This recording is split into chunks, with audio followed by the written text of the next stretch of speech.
Good morning, all. I am Rabia Harpi, Assistant Professor, SIRT, Bhopal, CSE Department. In my previous video, we have learned about cloud computing, basic of cloud computing, and service-oriented architecture of web services. And now we are going to learn about web service work process. So here we are going to see how our web services works. uh, as my slide shows, diagram of web service work process. Here we have client and service atmosphere, where client and service communicate between client and server communicate with the help of RPC, which is remote procedure call. Here client is requested to the server with the help of NAT, and server is for responding to the client request and responds them and send back the request with the help of RPC, remote procedure call. This is the work process of web service is very easy and simplified. This diagram shows the simplified version of web process.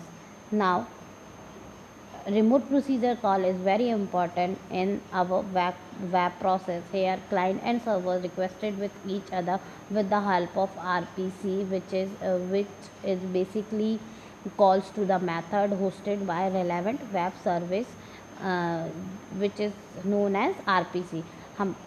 Here we have example like Flipkart offers different kind of services, display prices, items, and sales, uh, and other things. So here services offered by the Flipkart is basic example, or we can say that example of RPC. Here front end is going to be a presentation layer which is written in .NET or Java, but the web service communication between each other is written in either XML or language, or HTML languages. So here exchange between the client and server, data exchange between the client and server is done with the XML, which is a very simplified intermediate language, and it is also easy to understand by various programming languages. Next we have format of XML. So when we are going to see the transmission of XML, so here data between application and web service transmitted with the help of XML, and XML use SOAP, Simple Object Access Protocol. This protocol is same as our HTTP standard protocol. uh, SOAP message is data that is sent from the web service to the application. XML document is also contained with the help of SOAP, and client application that calls the web service is created in any programming language because the content is written in the XML format. Now we are going to see about the characteristics of web services. So we have following features.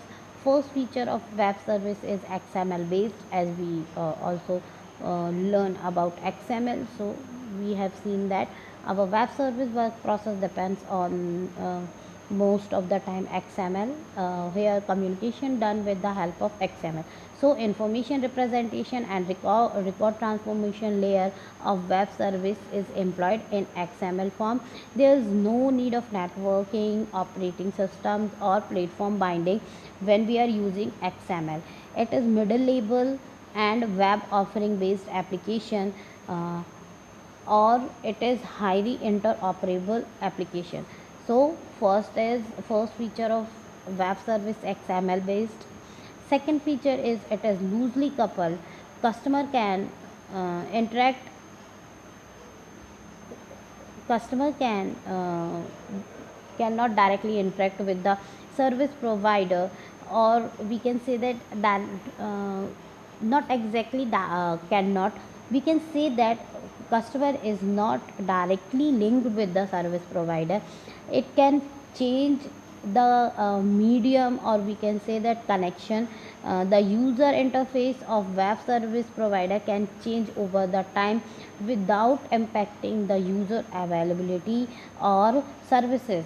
So by this feature, our web services are loosely connected. Architecture makes software and system more manageable and allows easier integration between different structures. So this is the second feature of our web services. Next is capability to be synchronous or asynchronous. Synchronicity is very important feature. So here client's connection to the function execution is synchronous. The client is blocked and the client has to wait for the services, uh, uh, let them complete their operation before continuing the synchronous invocation. Asynchronous operation allows a client to invoke the task and then continue with the other task. Here, synchronous clients get their result, but asynchronous client get their result, but asynchronous client get their effect immediately when the service is completed. So, both synchronous and asynchronous uh, feature is implemented in our web services. We have to wait till our task is completed. So this form is called synchronous. But in between, before completion the task, when we are waiting, the small task is done with the help of asynchronous mode. So these services are also loosely coupled, and this features enables the services most frequently and most easily. Next feature is core grained object oriented system like our Java make their service available through the individual methods. So at the corporate level, character techniques is very fine, and we have to done keen operation, we have to done research, we have to work on that.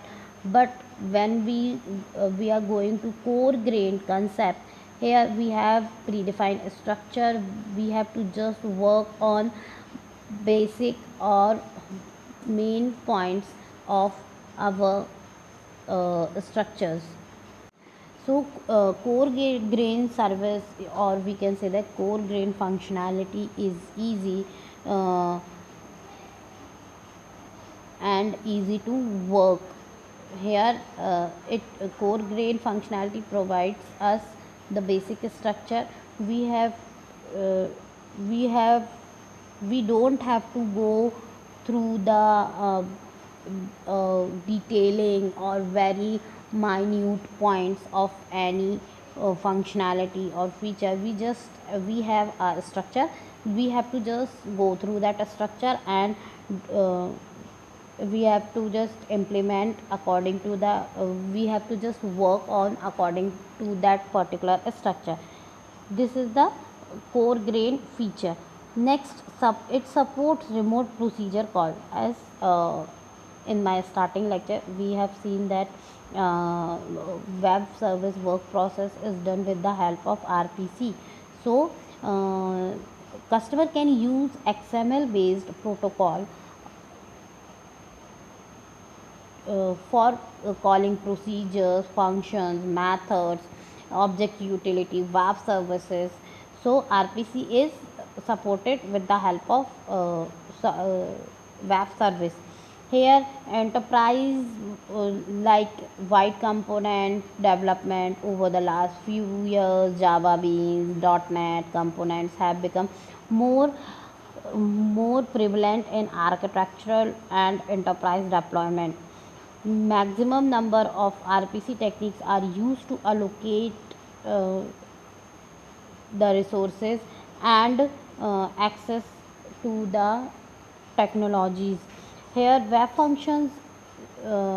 services functions are also supported with the help of RPC call, and it owns the service offering, and those tradition roles of or and similar roles, or we can say that traditional roles of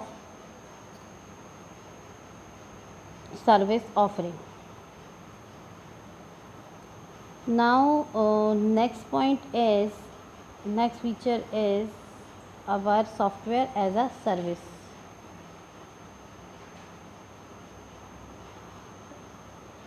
uh, so this topic is going to cover in my next video. For today, for this video, I'm just going to bind up my lecture. We are going to see software as a service in my next lecture. Thank you. Good day.